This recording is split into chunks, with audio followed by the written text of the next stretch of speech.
اللہ تمہیں تمہاری دعاؤں سے آزماتا ہے۔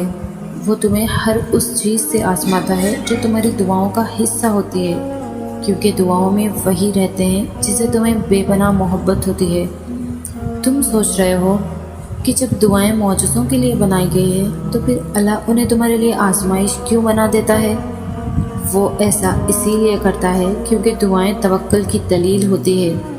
اور اللہ کہتا ہے کہ تمہیں کیا لگتا ہے کہ تم کہو گے کہ میں ایمان لایا اور تمہیں آسمان آ جائے گا؟ جب تم یقین کا دعویٰ کرتے ہو تو سب سے پہلے اس یقین کی گواہی تمہارے دل سے لی جاتی ہے۔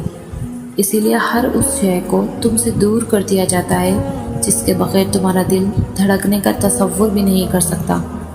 تمہاری سانسوں کی وجہ چھین کر اللہ دیکھتا ہے کہ کیا اتنا توکل ہے تمہیں اس پر کہ تم اس پر یقین رکھ کے سانس لیتے ہو۔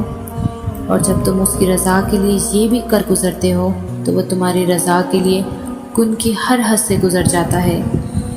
اللہ ان دعاؤں کو کبھی نہیں بھولتا جو تم نے اس کی رضا کے لیے قربان کر دی۔